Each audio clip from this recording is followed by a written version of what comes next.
back to The Middle of Culture. I'm one of your co-hosts, Peter. And I am your other co-host, Eden. Eden, how have you been? Before we started recording, we had a brief conversation about allergies. So it sounds like those have been making themselves known. Indeed. Been dealing with some allergies. I think I've got it pinpointed to one of two trees, both of which we have in our yard. And one, to be fair, if it is the ash trees, I just got to last another 5 or 10 years because the emerald ash borer are killing literally every ash tree in this entire state. Oh. So then it won't be a problem. 5 or 10 years, that bug will have killed every ash and it won't be a problem. If it's the mulberries, though, my wife is actively cultivating mulberries because she loves to walk through our yard and collect mulberries while she goes on her. So we are hippy-dippy people like this. We do not mow inside of our fence the entire yard because we have half an acre and that's just too damn much to mow. Yeah. So what we do is we just let it grow, and then Cassie has mowed a path that like kind of winds through the backyard and around the trees, and it's just kind of like a meandering path that she creates every year and then puts like little tweaks on it each year. So it's a little bit different each year, but the idea of there being a path we've done for 3 or 4 years at this point.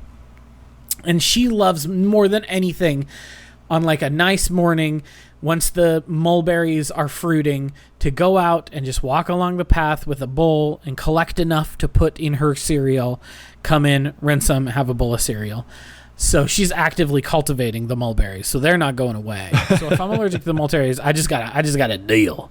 But if it's the ash, they'll be dead. Well, there you go. Well, what have you been up to? Anything interesting, fun, or worth discussing? A couple of things. The funny thing about the stuff that I've got to bring up this week is most of it is things that I started and then kind of bounced off of. Okay. But I think it's worth mentioning anyway. No, definitely. Last time I mentioned that I played Jedi Survivor in like 3 or 4 days and loved it. And it like once again got me feeling those Star Wars feels. So I like built the BD-1 Lego set because of course I did, because he's like the greatest droid of all time now. He's like rocketed to the top of the charts. Sorry, R2-D2. But then I also, one of the big things in Star Wars Jedi Survivor is it's talking a lot about High Republic era stuff. So stuff that was happening 100 to 200 years before any of the Star Wars stuff we think of as normal Star Wars stuff now. So like 200 years before the Empire was founded. Sure. And that's when the High Republic is taking place. And there's certain aesthetic stuff that is really accentuated in this basically multimedia project that the Star Wars people have been doing for the last few years. So after playing Jedi Survivor, really liking it and being like, okay, call me High Republic curious.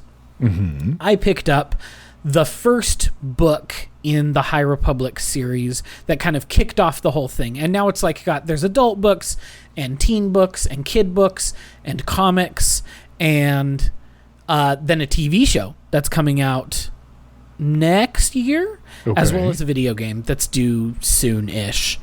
So I was like interested, because the idea of High Republic is like you watch the prequels and they explicitly say, yo, the Jedi are in decline.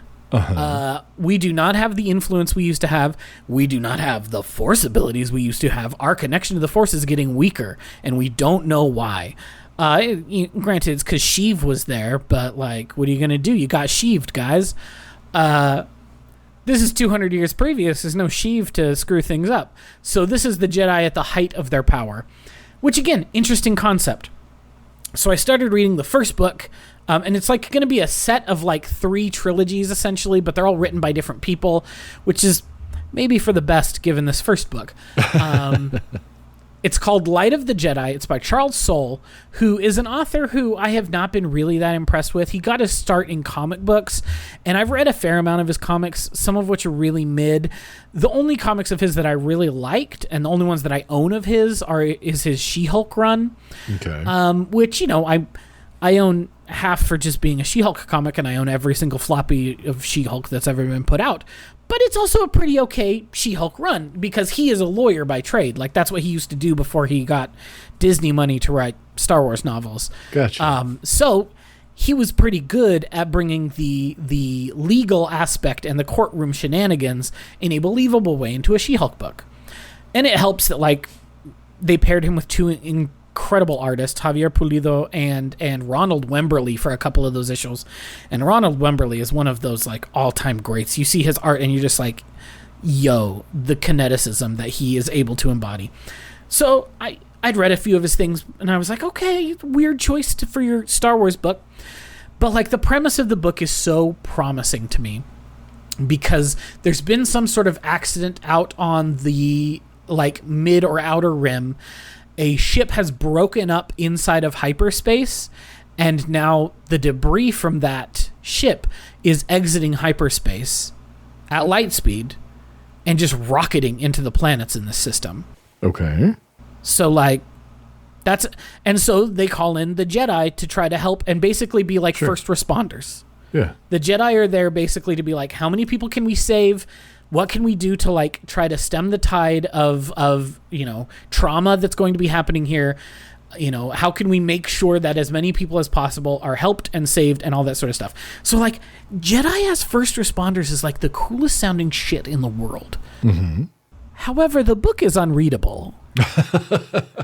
And, like, I don't say that lightly. I don't mean to be rude here, but the book's fucking unreadable. It's so bad and so overwritten and, like, so over explicative. Every chance he has, he's, like, repeating the same, like, concept over and over and over and I'm like, dog, I know what a Jedi is. You don't need to tell me what a Jedi is for the 17th time in the first 30 pages of this book. Yeah. I've seen the movie Star Wars. I know what a Jedi is. So I made it about 50 pages in, and then I just stopped. I could not read it anymore. And it was really, again, conceptually, I was there for it, but it was some of the worst writing I've ever tried to force myself through.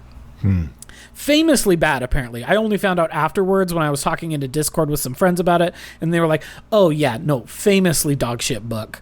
And apparently the ones other people have written, the other books in this series, apparently they're much better.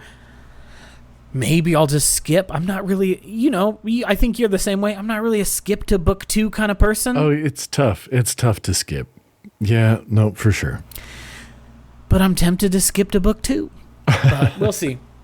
We'll see. It did put a bit, like, I was, like, all in on Star Wars again until I got 50 pages into that book, and I was like, maybe I'm out on Star Wars actually. Never mind. Just a little bucket of cold water right on that, smoldering flame. Unfortunately. And then we've gone and seen 2 movies in theaters in the last couple of weeks that are worth mentioning. Okay, one of which is a movie we'd seen before, one of which was brand new. Of course, I was there opening weekend to see Fast X. Can I make a confession? Uh-huh. I have only seen 1, 2, and 4. I'm sorry that you saw one of the very worst ones in that group of 3. Well, I do have plans. And you skipped over one of the best ones. I do have plans to watch them all. It's just every time I think about it, I'm like, oh, that is too many movies. It's a lot of movies. I had never seen any of them besides the first one until Fate of the Furious had a release date, and we knew it was coming out in like a couple of months.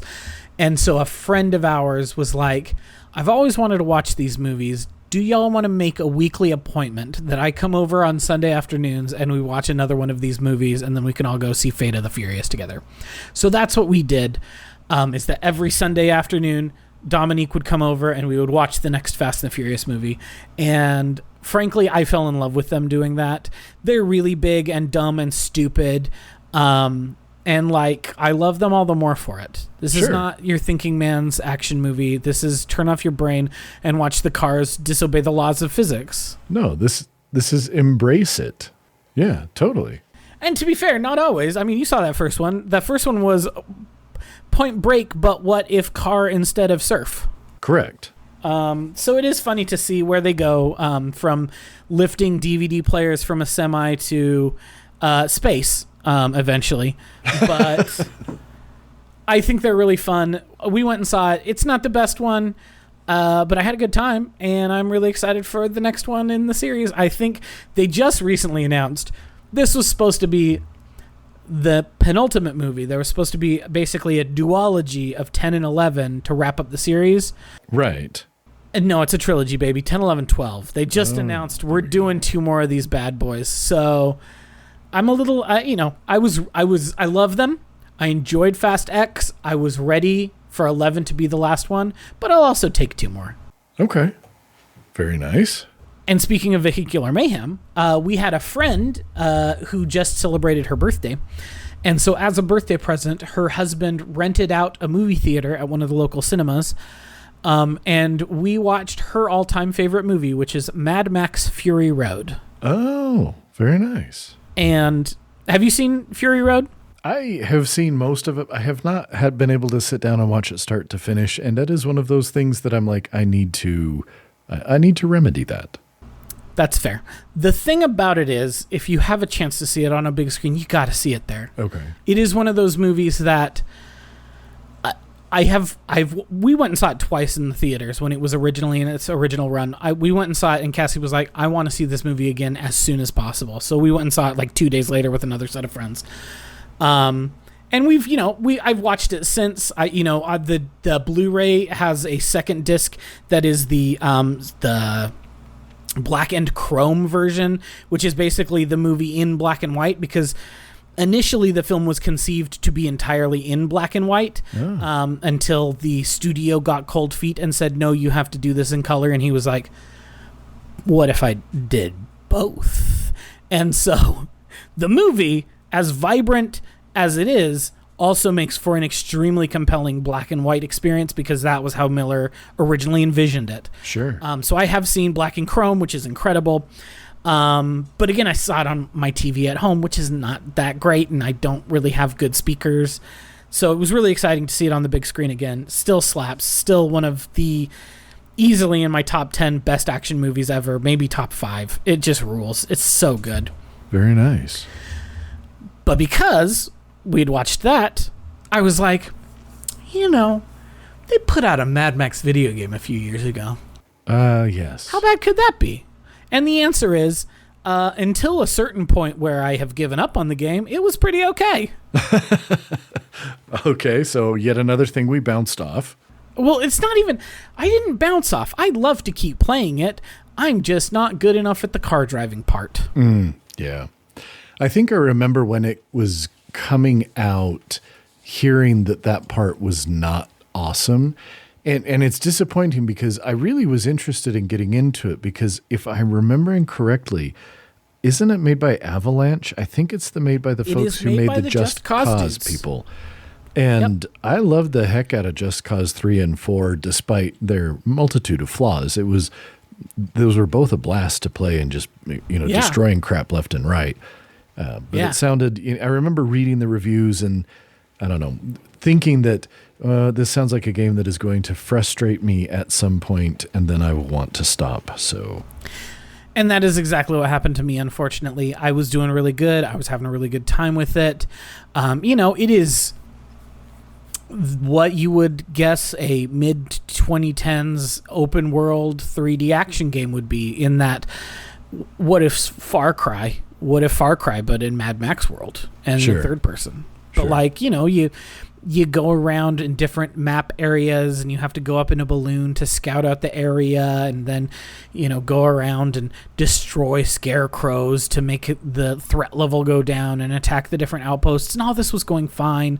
Take out some convoys. All this was going fine until I hit a point where I have to destroy the bad guy in the middle of a race. And I'm just not able to catch him quick enough to get him dead.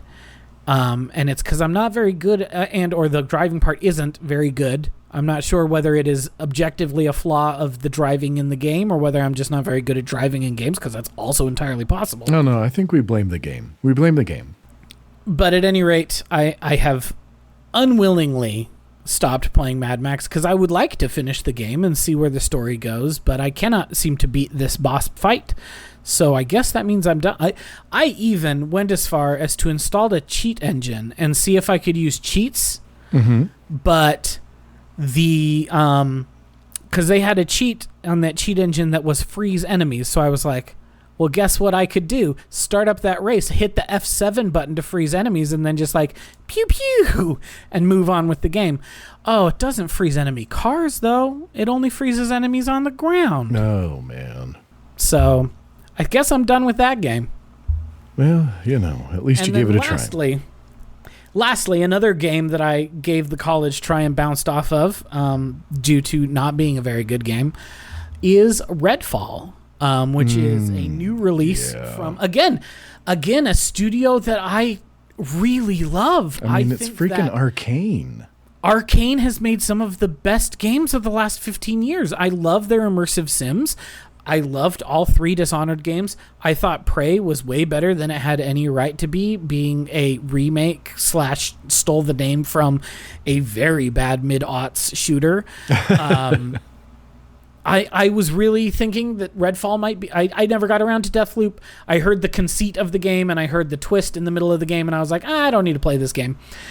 But I've heard that was pretty okay, but Redfall is not good. It is... I mean, you have Deathloop, designed. Don't you? I mean, I have Game Pass, so I have Deathloop. No, it was... Are you still a Humble Choice member? Oh, well, then I also have it in Humble Bundle, but it's also in Game Pass, so I could also... It was a Humble Choice game a couple months ago, so...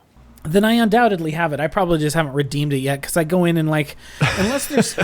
This is the problem, and I bet you do the same thing. I do exactly the same thing. Unless there's a game that I'm like, oh, damn, I have really wanted to play that game.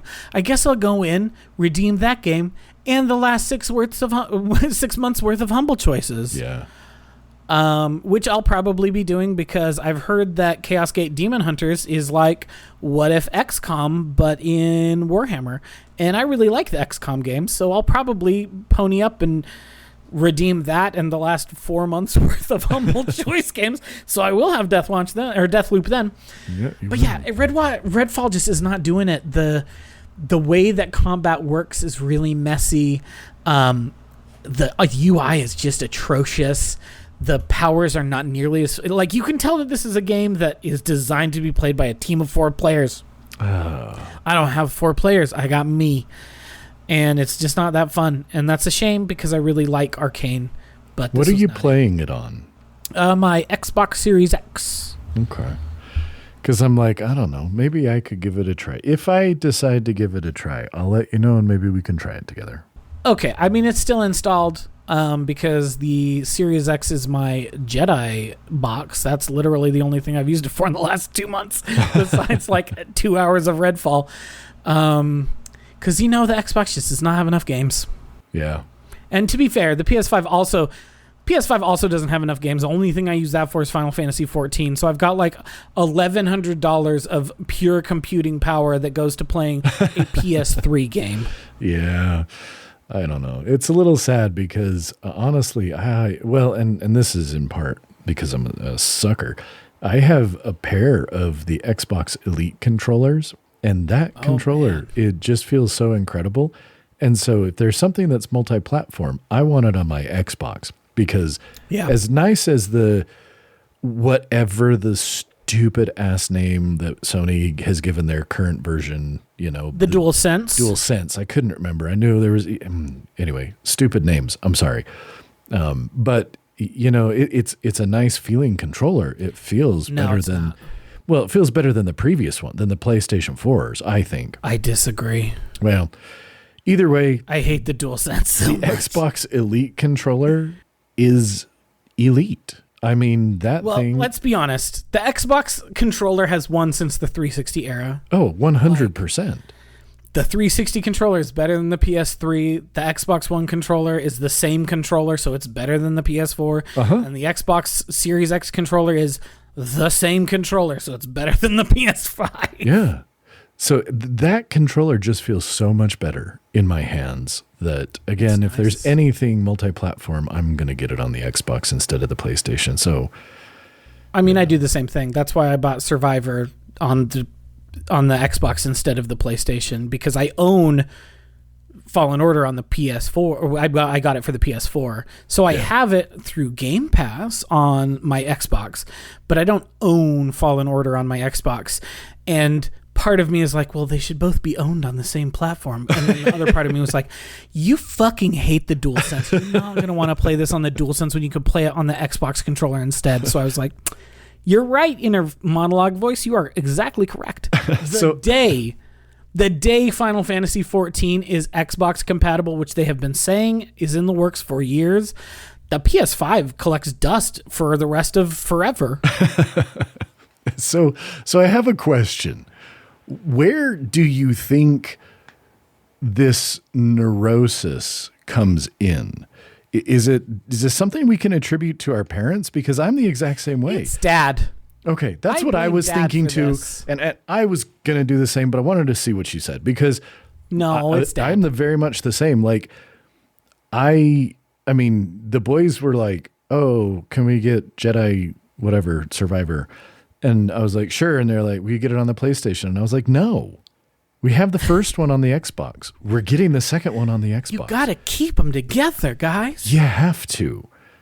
You have to. It is It's the law. Anyway, I'm glad that we both feel the same and that we... To be fair, we're not the only ones who feel that way. I have a friend who is still to this day incensed that Xbox has kept up their backwards compatibility and PlayStation hasn't, because she has literally every Final Fantasy game that has ever been released on her PlayStation except for the 13 trilogy, because they have not kept up the PS3 era backwards compatibility like sucks. Xbox has. So there is this trilogy of games that she cannot put on her PS5, whereas she has 1 through 12, 14 and 15, and next month soon to be 16, all on her PlayStation, but she cannot play Final Fantasy 13 trilogy on her PlayStation at all. Yeah. Yeah, that's too bad. Because that would drive me crazy as well. Yeah, it's totally fair. All right, well, what have you been checking out in the last couple of weeks? I've been talking for a while. No, you're good. You're good. So I think last time, actually, did I mention that I went and saw Guardians of the Galaxy Volume 3? You did not. How did you didn't find think that so. film? I enjoyed it. In fact, I enjoyed it enough that it made me think on the two previous Guardians of the Galaxy films perhaps more fondly than I think I previously did. Interesting. It did not make me go back and watch them, but I enjoyed it. I think that it did a decent job of hitting some of the emotional beats that I think it was going for. I think I liked the way they resolved a lot of the things with many of the characters. Sure. And did it in a way that at the end of it all, I was fairly satisfied. I was like, okay, cool. We can move on from these characters. So I will say I think that I probably enjoyed it more than any other post-Endgame movie with the exception of Spider-Man No Way Home. Wow.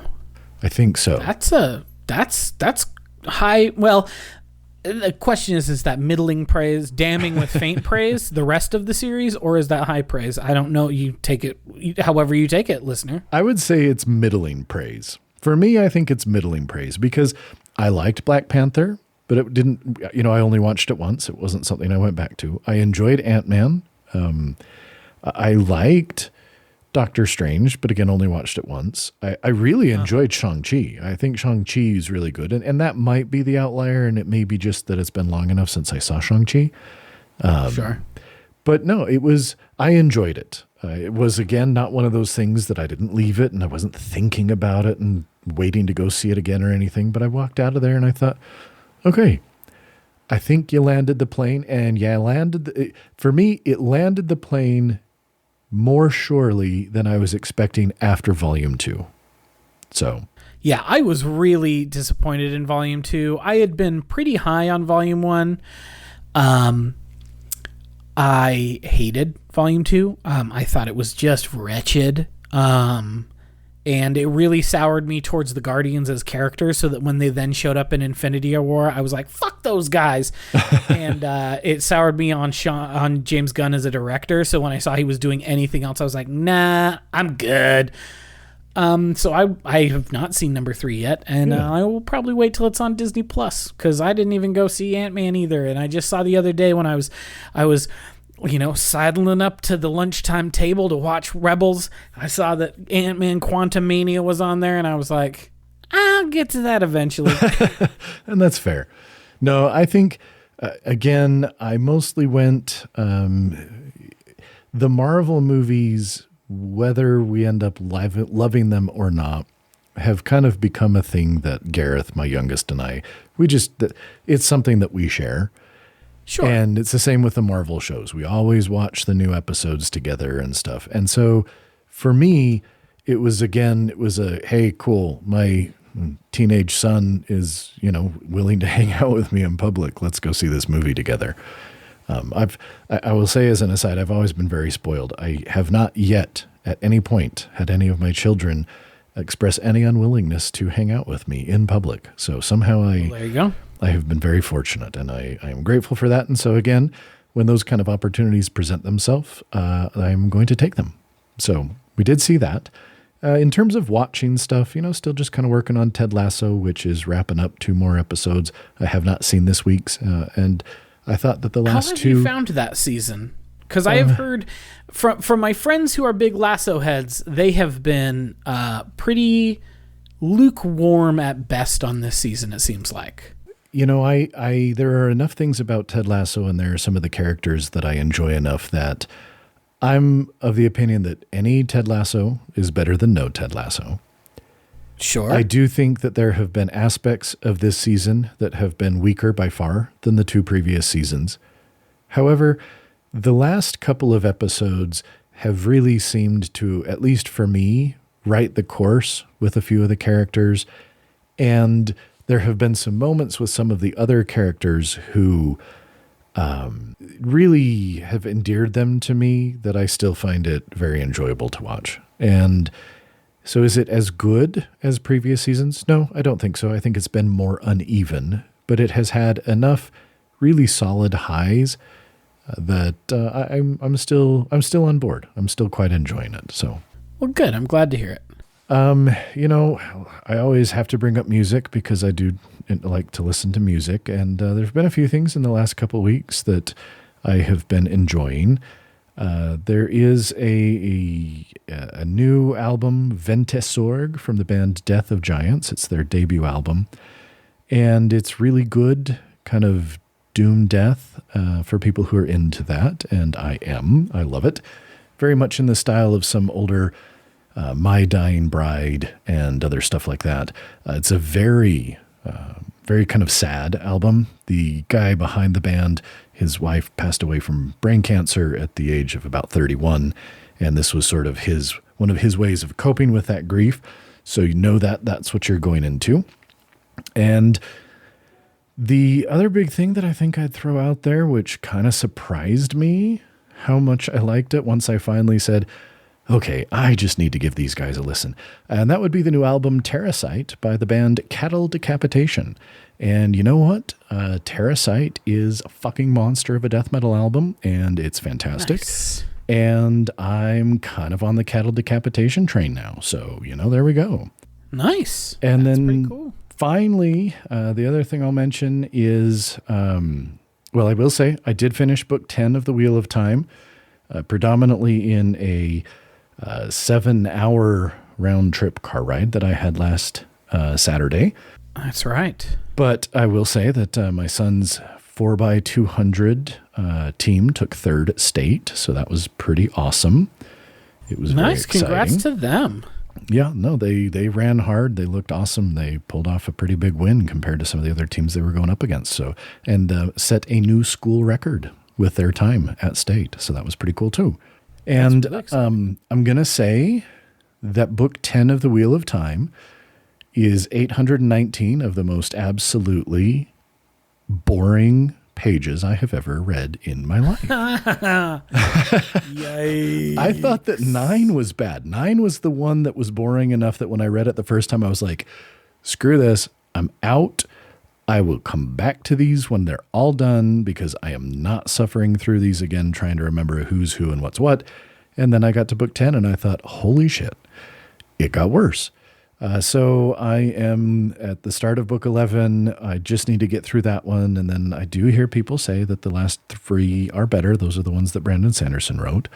Everybody knows I'm a fan of his.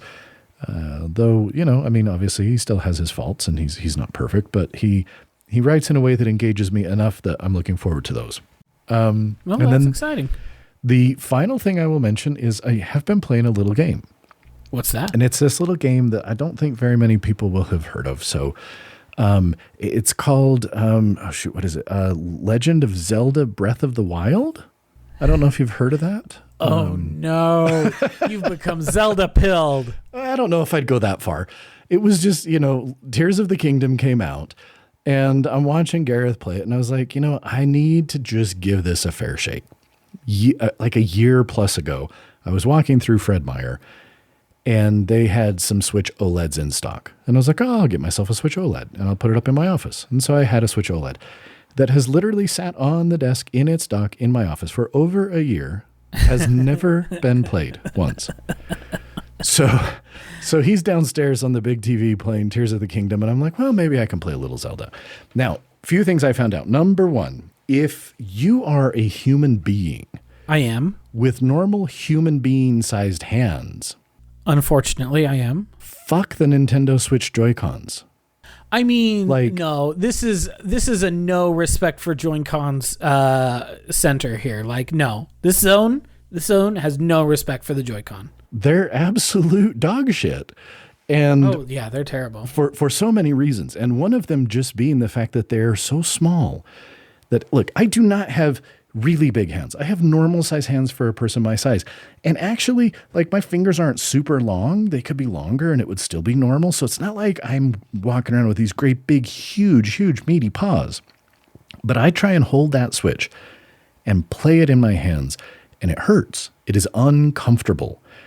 And so then I was like, well, maybe then I'll plug it in. So I have this, little ViewSonic 1080p 15-inch monitor that you can use as a second screen for whatever you plug it into.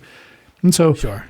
I plug in a little, I don't remember if it's mini, micro, or whatever. It's just like USB. HDMI is just as bad. But it's the type of HDMI cable that'll plug in there. So I plug that in, and I try to play it on there, and I have and this is really funny. When we got the Switch, of course, because I'm that guy, I bought the Nintendo Pro Controller.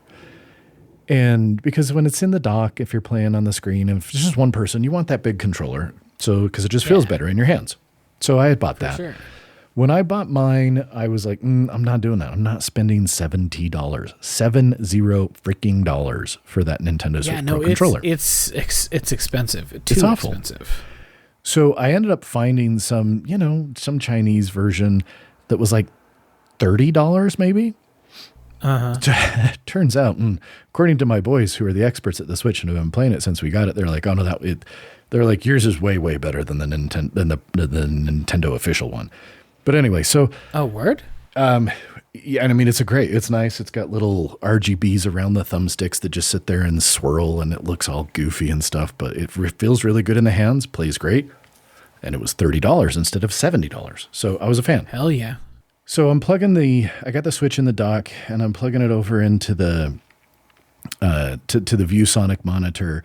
And you know what that ViewSonic monitor is not? It is not an OLED screen. And so things just aren't as vibrant. It doesn't look, it's a little more washed out. Obviously the blacks aren't all the way black and blah, blah, blah. So I'm like, well, no, I want to play it actually and use the Switch's little OLED screen, which despite the fact that it's small, it looks really good.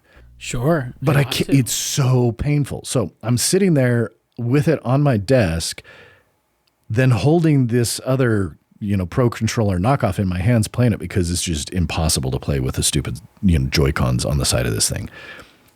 So then I have an epiphany that, just like they make aftermarket Pro Controllers, they make aftermarket Joy-Cons. So I find this like Bic Bok Doyoki wireless RGB Pro Joy-Con replacement, blah, blah, blah, blah, blah. Just like, word salad thing. But it's like $45 or whatever.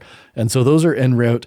They're bigger and bulkier. So they still slide on and latch on to the side of the Switch. But then basically it is as if you took the big Pro controller and split it in half. So we'll see. Then maybe I can start playing it.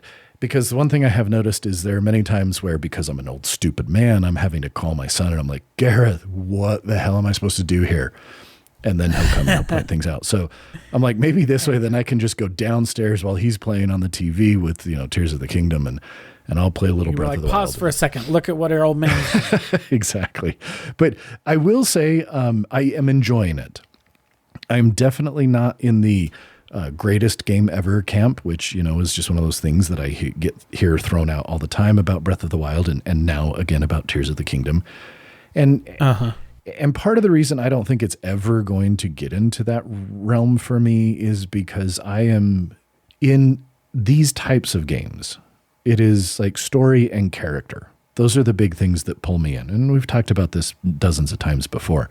It is the reason that Mass Effect 2 is my personal favorite game of all time, because it plays well, but I really think that the story is cool and engaging and the characters are fascinating. Each of their, and uncovering their backstories and doing their loyalty quests and finding out about them. I really enjoy those characters. You don't get any of that with Zelda, and that wasn't, I think, ever Nintendo's intent. Yeah. And so in the same way that, I played Skyrim and thought it was fine, because the story beats are kind of spread throughout and there's not a strong central narrative, it doesn't grab me quite as well. So I get the feeling that Breath of the Wild will be a little bit like that too. Yeah, I know Breath of the Wild is more like that. Like Skyrim's story is dog shit. Like no one cares. No, totally. The joy I have found in Skyrim is playing it as the fuck around and find out simulator. And like that's what it's for. And the story is terrible. And this is true of basically every Bethesda game. Like, Fallout 3 doesn't have a good story. Fallout 3 is fun because you, like, go out into the wasteland and just, like, screw around. Well, they have to get a better studio to come and do that. And that's when you get something like New Vegas. They can't do it themselves, which has me extremely hesitant about Starfield later this year. Oh, 100%. Will I play it? Yes, I have it. It's on Game Pass. I get it for free. Of course I'm going to play it. I'll play it day one. Do I think it's going to be good? Probably not. Yeah. I just, like I say, I'm enjoying Breath of the Wild. I am planning on sticking with it thus far. I do find certain things about it incredibly annoying, such as the fact that my weapons are breaking all of the damn time. But that is the thing. That is the mechanic that every time I've talked to friends about that game, I've said, I don't think I can do it because of that. Like, that is the mechanic that drives me the most crazy about those earlier Bethesda games, and is gone in the later ones. Skyrim doesn't have weapon degradation, thank God. And I know that in Breath of the Wild, it's like crazy fast, like way faster than in other games. Like sometimes it's like 3 or 4 hits and that thing falls apart. Yeah, depending on the weapon, it could be that few. Was it few. Cardboard? Am I hitting them with cardboard? Right. So, I don't know. We'll see how long I stick with Breath of the Wild. I am enjoying it enough right now that I have gone back and fired it up probably about 4 times total in the last week or so. And, nice.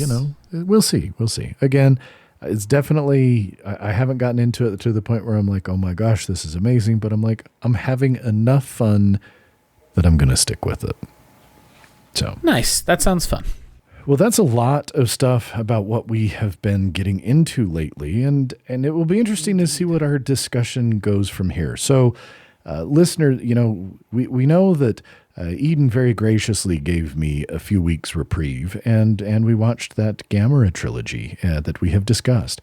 And so when it came to be my turn, I felt like, we've talked about music, we've talked about some games, we've talked about obviously a fair number of movies lately. I thought, well, maybe we should read something. Yeah. But I didn't want to commit to a whole book because who's got time for that? I mean, again, I'm working through the Wheel of Time. I don't have time for any other big books.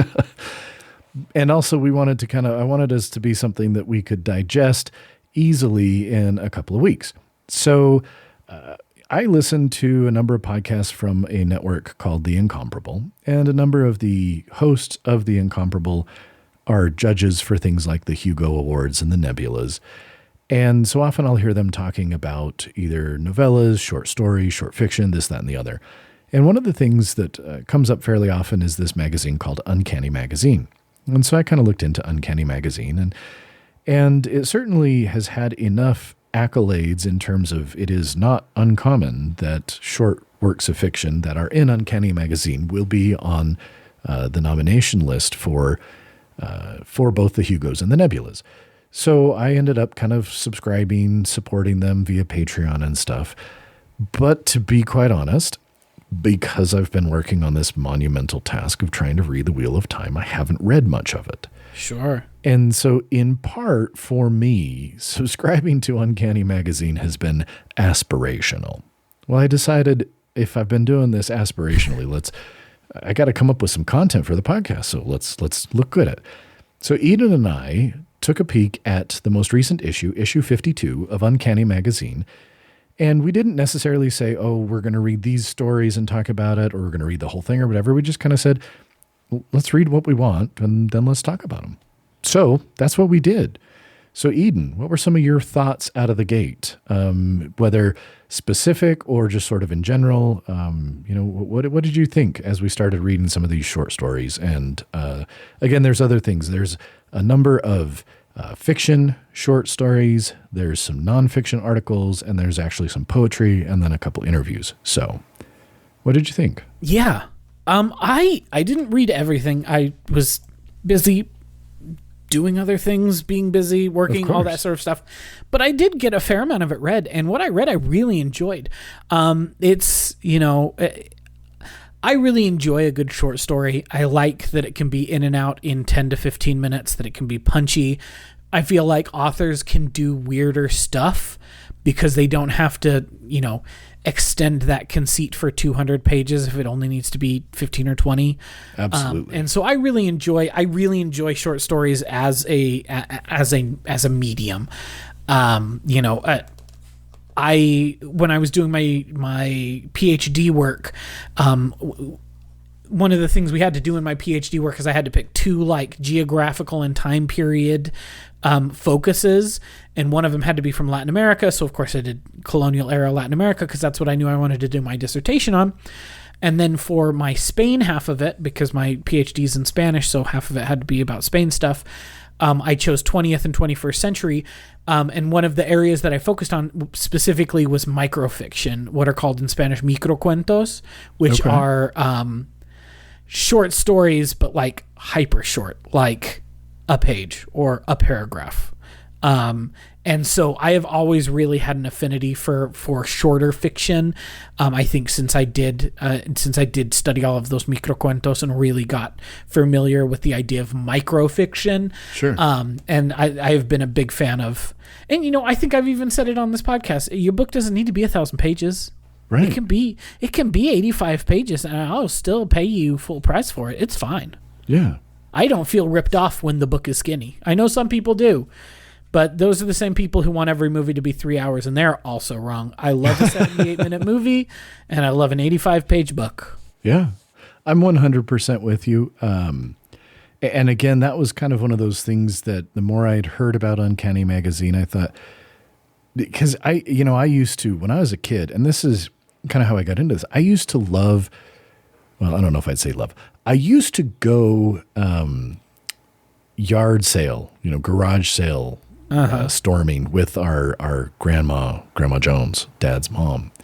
And she was like the queen of yard sales. I mean, it was Saturday morning. She had it all mapped out. She knew what route you were going to take to hit every sale that she wanted to hit.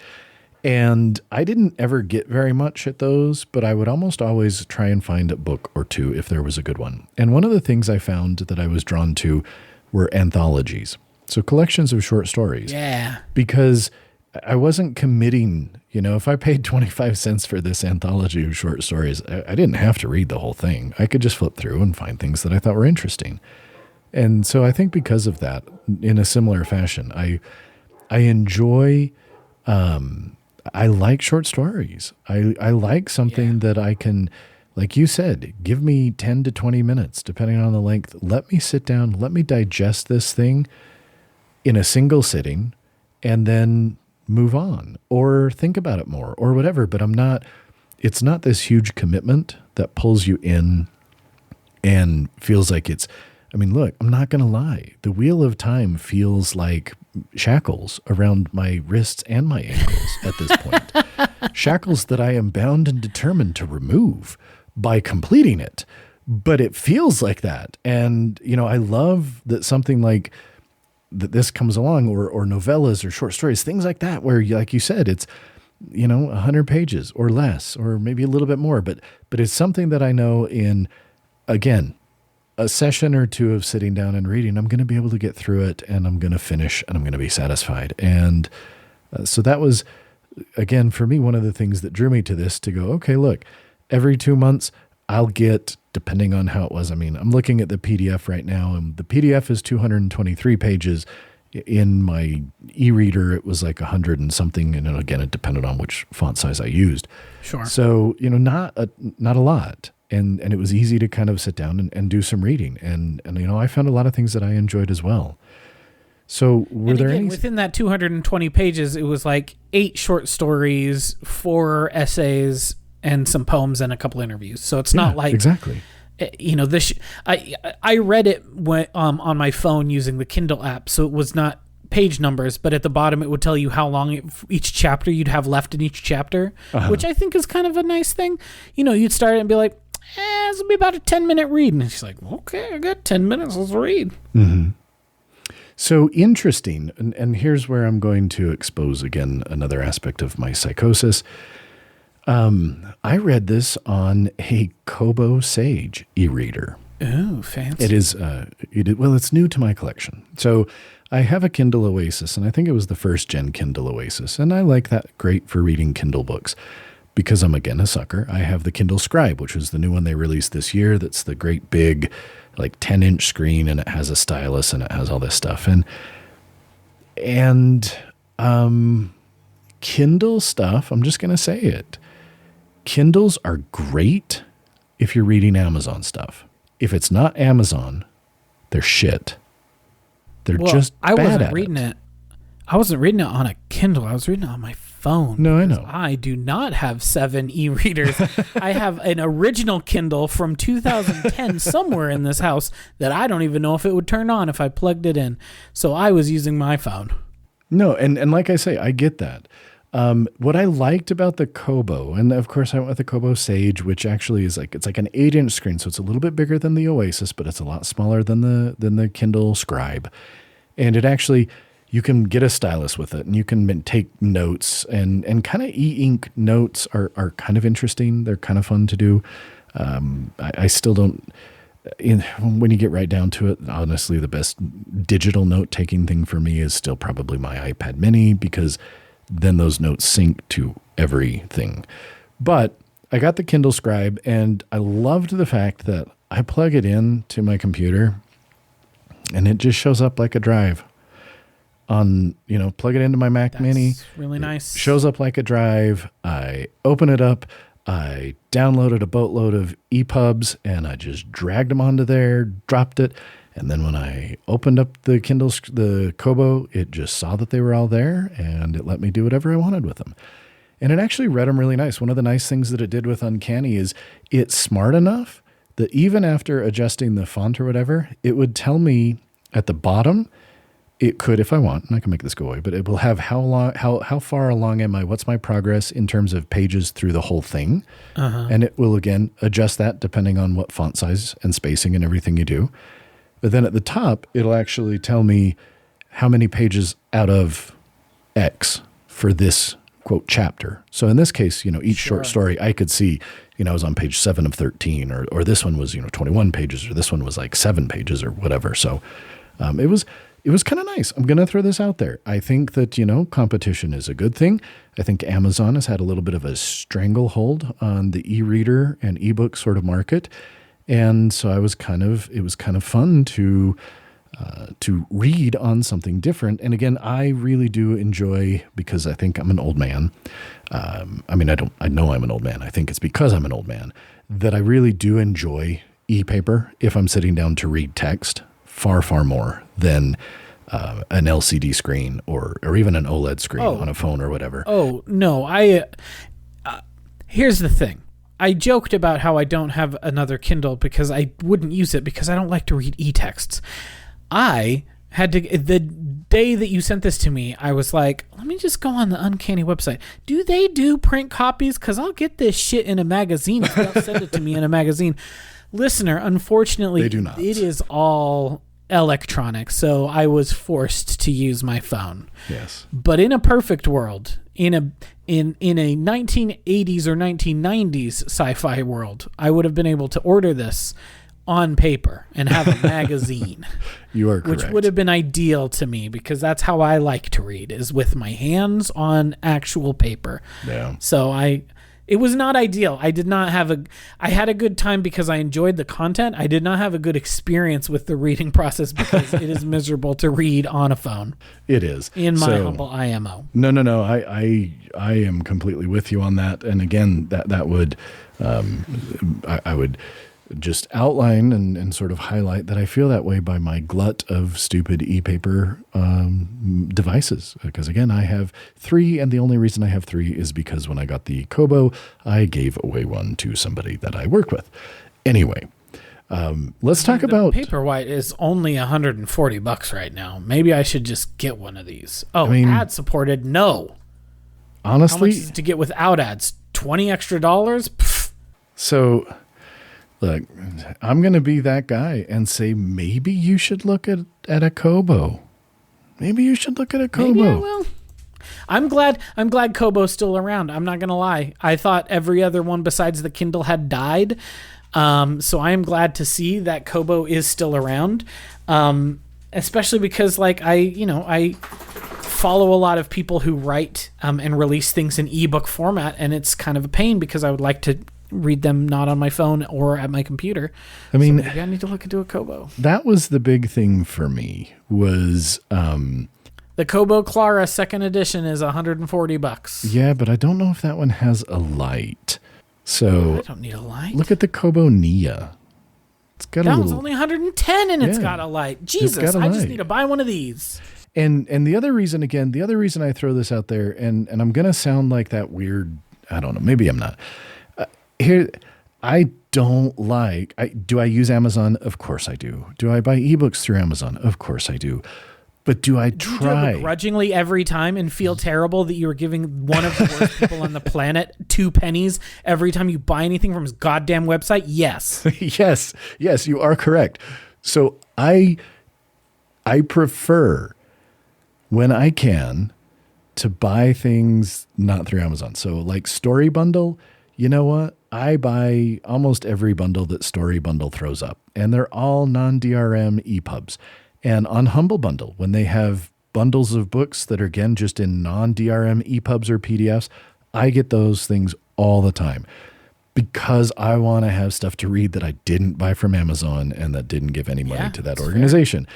Fair. And that's again, if you're trying to read that on a physical e-reader, with the Kindle, it's a little bit more work. It's not that much more work. You just got to email it to a stupid email address, and then you got to download it. And it is kind of a pain, though. You got to email it to a pain, or you got to go to a page that is hidden in the hinterlands of a submenu of a submenu of a submenu when you're logged in, and then you can drag and drop straight to it. But it is not easy to find. So that was why, honestly, I ended up going with the Kobo because, again, I plugged it in, I downloaded all of these EPUBs in a zip file, and then it automatically unzipped for me, and I grabbed those folders, dragged them on there, and boom, they were there in my library, and I could read them, and it made me feel good because Amazon didn't get a single penny for any of those transactions.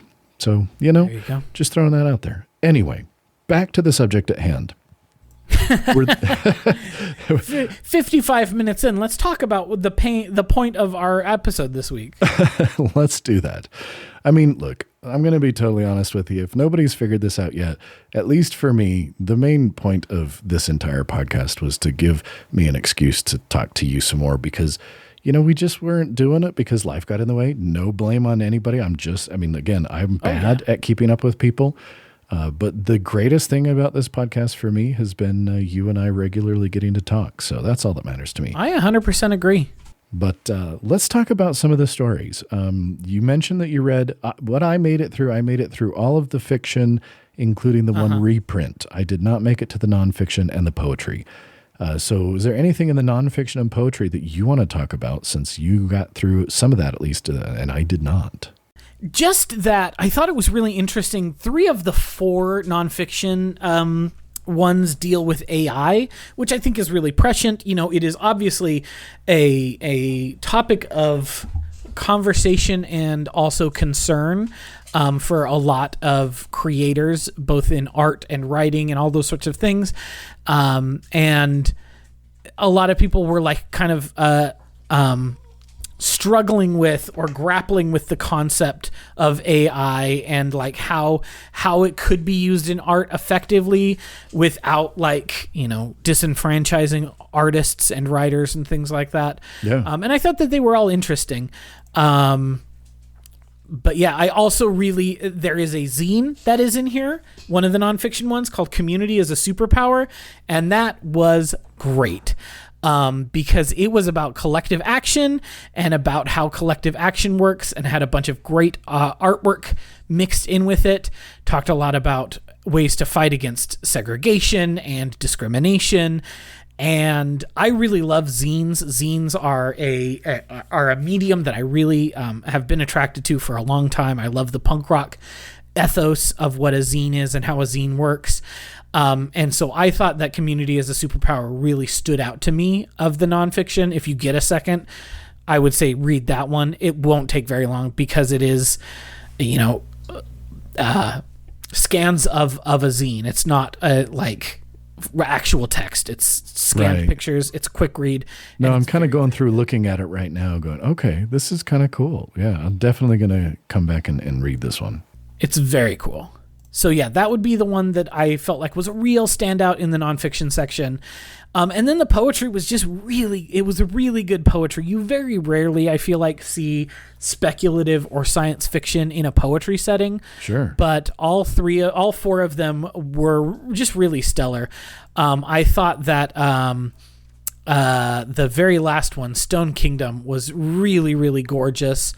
And it reminded me a lot of, one of the stories, is also, like, I would say prose, but not really. I'm trying to remember which one it is. It was the really short one. I'm blanking right now. Well. I will have to take a look and see if I can find it, but I think it was maybe the last one before the reprint. Yes. A Lover's Tide, in which we inevitably break each other, told in inverse. That was also like prose, but also poetry. It was very poetic. I thought that one was incredible too. Yeah. I don't know. What did you think of the fiction stories? What did you find interesting about this collection? So there is a part of me that was reading some of these going, man, am I too dumb for this? I don't think that's what it is. Thank you. I appreciate that. And it's not because I thought any of it was bad. It's just a lot of, there was one of the things I enjoyed, but also, and then part of it's just, look, I use this as an excuse a lot, but work is kind of killing me. Really, in 3 days of clinic today, I think I saw 97 patients. Yikes. And then had 12 surgeries on my 2 surgery days. And so things are just really busy. And when I sit down at night and I try to read some of this stuff, I could tell that my brain is just fried, Yeah. But they're very different styles of writing and prose between each one of these. And so there was a little bit of a challenge for me to try and go from one to the other and sort of recalibrate how I'm reading things. I enjoyed a lot of them. I don't think there was any that I was like, ooh, there was nothing that I regretted having read. There were some that I enjoyed more than others, but they're very much, and I appreciate this, I think, to some degree, and maybe it's just because aspirationally I'm intellectual, but I'm not really. I don't know. but they definitely feel like I think if you gave any one of these short stories to people who read kind of pulp fiction type stuff, you're going to give it to them and they're going to bounce off of it, I think. Yeah. You know what I mean? Agree. I think that there's a particular literary quality to a lot of these that I think, if you handed it to the Omni crowd, which was like a big science fiction mag in the 70s and 80s, they would have been like, no, thank you. But I thought that they were really, really affecting. Yeah. I mean, that's the thing. Even the ones that I had a little bit of a harder time getting into, I thought were incredibly well written. Like, just so interesting the way the different authors approached what story they wanted to tell and how they told it. And so that I really liked. Interestingly, and maybe this is, again, just because I'm simple, I think my favorite one was honestly The Mausoleum's Children, which was the first one. I am inclined to agree with you. Maybe. Infinite Endings of Elsie Chen also really got me, but Mausoleum's Children was very, very good. Yeah. No, those two, the first two were definitely my most favorite. Yeah. The Mausoleum's Children is written by Aliette de Bodard, who is an author who I think is really incredible. I've read some of her stuff before. She is, oddly enough, with a name like Aliette de Bodard, and you read her thing, and it's like, oh, she resides in Paris. You're like, why is this lady writing in all of these Vietnamese names? It's because she's Vietnamese. Her mom is Vietnamese, and she speaks Vietnamese, and like, so this is a cultural thing that she understands. This is not like weird appropriation, which I really appreciate. But you do see that name, and you're like, that's kind of a weird choice. And then you find out more about her and you're like, oh, okay, that's cool. Yeah. But I've read some of her stuff before. She has this series of books that is about this detective and her spaceship, and they are in love with each other, and they're really good. I can't think of the name of it. She's really great. And this was a really good kind of vision into the way that she writes. It's really kind of hazy and kind of dreamlike, but does have still like a really clear through line. Like, what action is happening while you are kind of in this world of like of hazy dreamlike material. Yeah. Yeah. Let's talk about the second one. Because you mentioned that was vying for possibly your favorite, The Infinite Endings of Elsie Chen. And I think when it's all said and done, that one probably wins for me. It did make me cry. So that it gets points for making me tear up. It's really good. And, it's one of those that I think I was thinking back to the first one more. And then as soon as you mentioned this and I started thinking about it, but it's really interesting because the idea behind this one, again, in sort of a prescient sort of way, is the main character, Elsie Chen.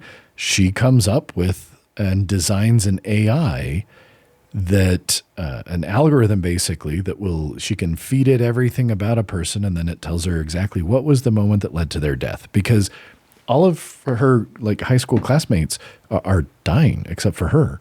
Mm-hmm. And it's fascinating the way we look at, I think, what a lot of people are, you look at what's going on in kind of the world as a whole right now as people talk about AI, especially with, the explosion of things like OpenAI's ChatGPT and, Microsoft and Bing, Google and Bard and all of this stuff. And I think there's a huge amount of misunderstanding as to what these things are. In fact, I got in a little bit of I wouldn't say an argument. I'm going to tell a short story, if I may. Of course. There's a person at work, and really nice guy, really, really good guy, would do anything for anyone. But he's a little bit of a like kind of red pill conspiracy theorist sort of person. Okay. Uh-huh. So he was talking to this other new nurse the other day, and he was talking about, and this article, and this person was doing this, and they were using AI, they were using ChatGPT, and I'm going to say these two words and it's going to make me feel dirty, but Hunter Biden's laptop, that's what it was about.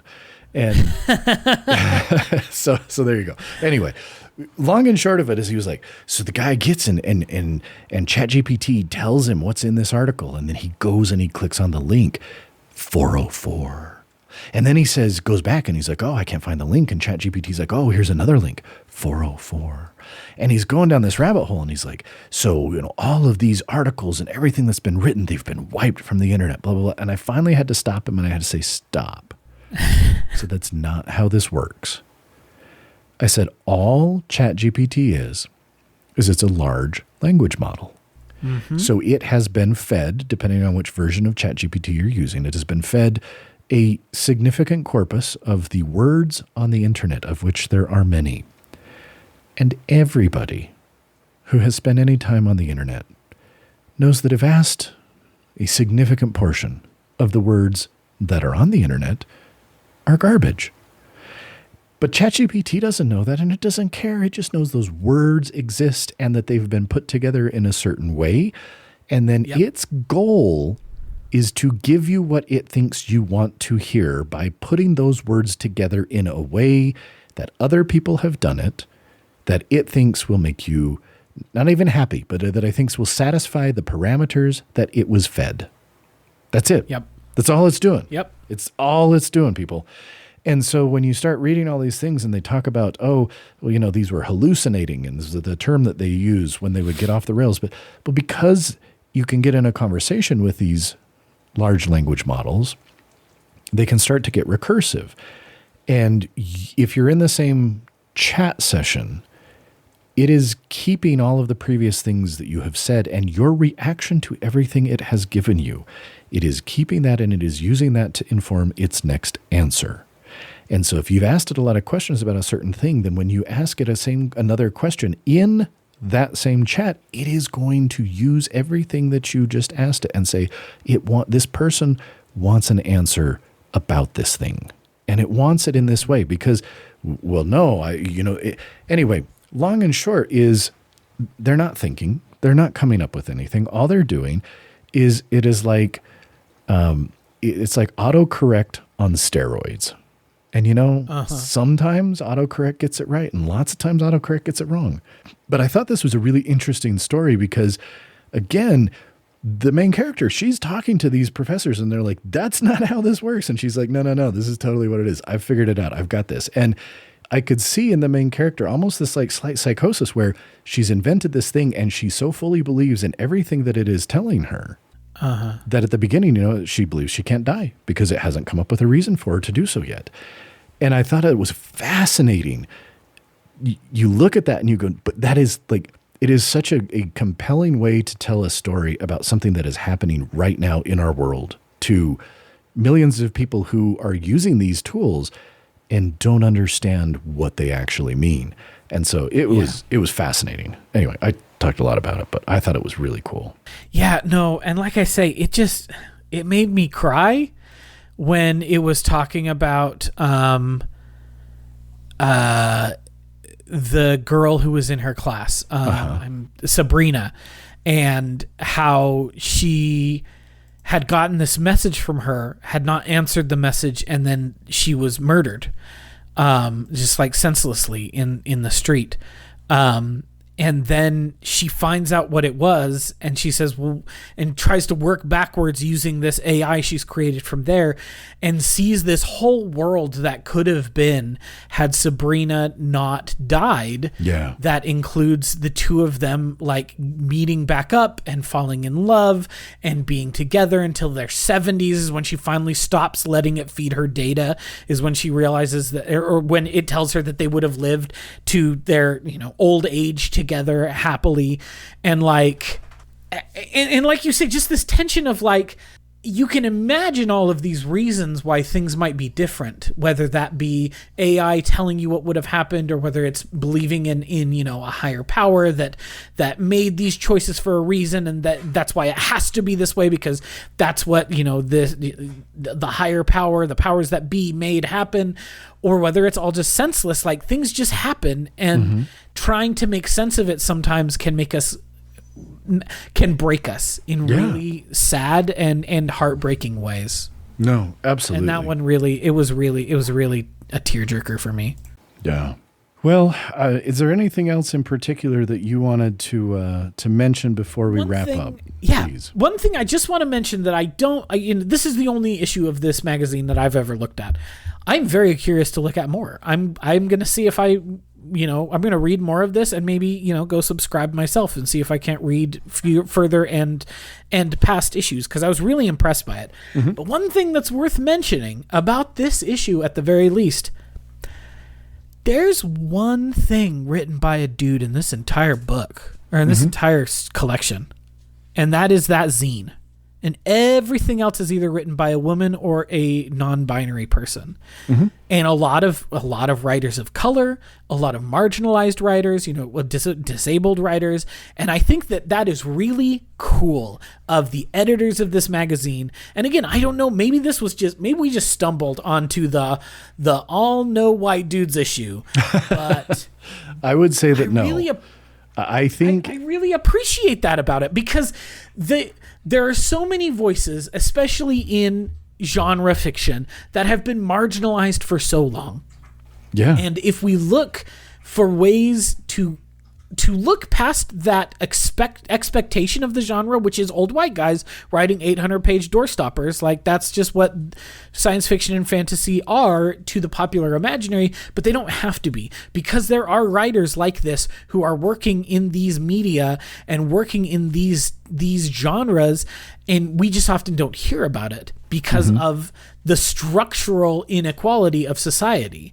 And so I really appreciate that as I read this, these were stories that were written by marginalized writers, written by minoritized writers, and telling stories about minoritized people in meaningful, thoughtful, and compelling ways.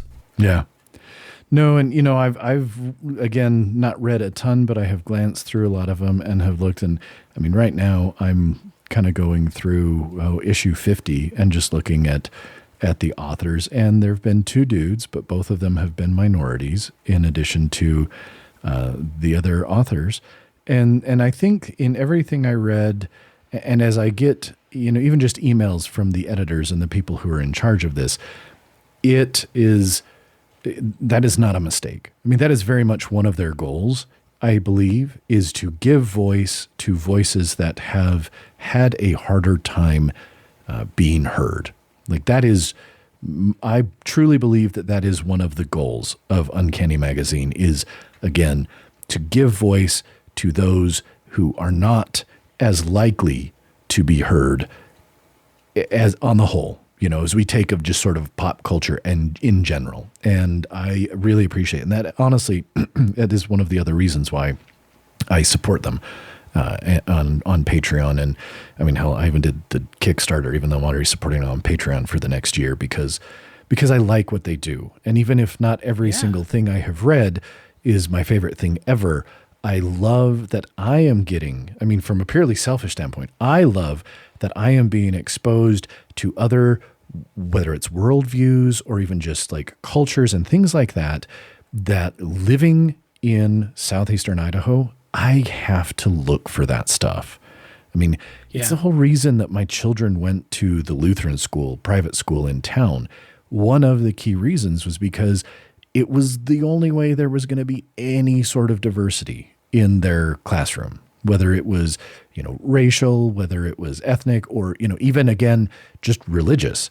And so I think personally, we will be better people if we strive to expose ourselves to how other individuals and other cultures and things approach the world. And that is something that I so firmly believe.